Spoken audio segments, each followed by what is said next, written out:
I want to bring in right now KC Singh, former Indian diplomat, into this conversation. Mr. Singh, what do you make, Ambassador Singh, of what we are really witnessing? Because there's so much jargon involved.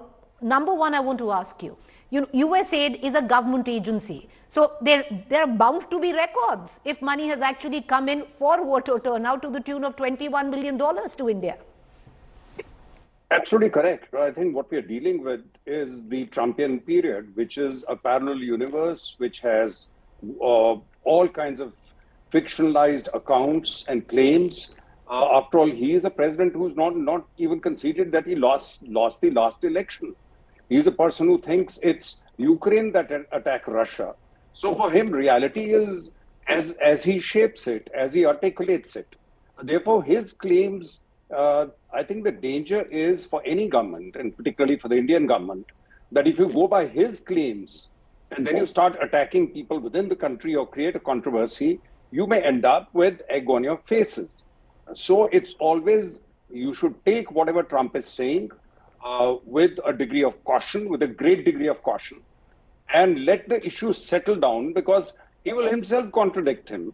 Or even if he's contradicted, he doesn't care. He will invent a new reality.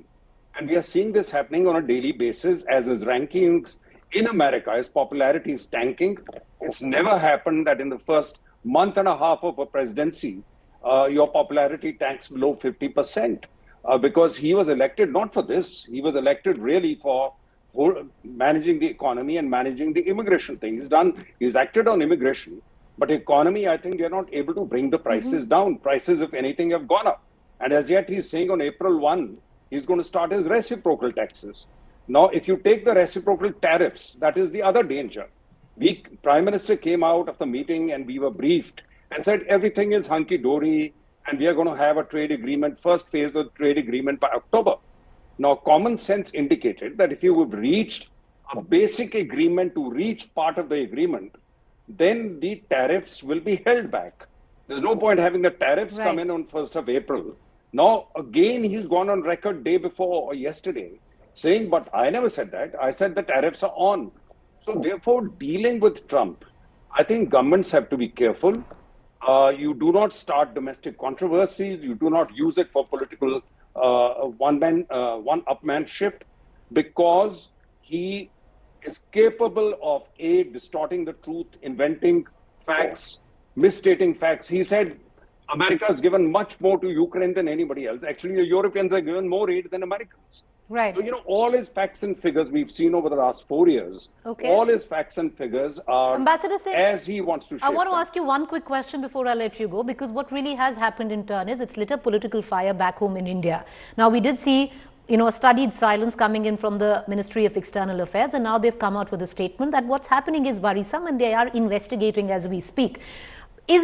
When USAID gives out or doles out money, Ambassador Singh, it's usually government to government. Even if NGOs are given the money, then the government really is notified. The RBI would know if such huge sums of money is coming in, filtering into India. So even at our end, we should be able to verify and record if the money ever came in.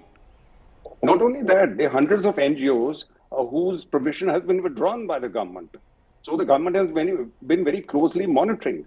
And if you look at the US budget is $6 trillion. Now, out of $6 trillion, only $41 billion go to US aid, which is 0.014%. So what is the money that Trump is trying to save? And then out of that, 21 million is a minuscule sum out of that amount.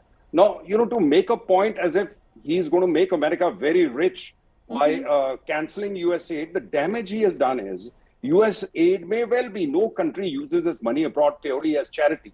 Every country does it. I'm sure we do it. Everybody does it.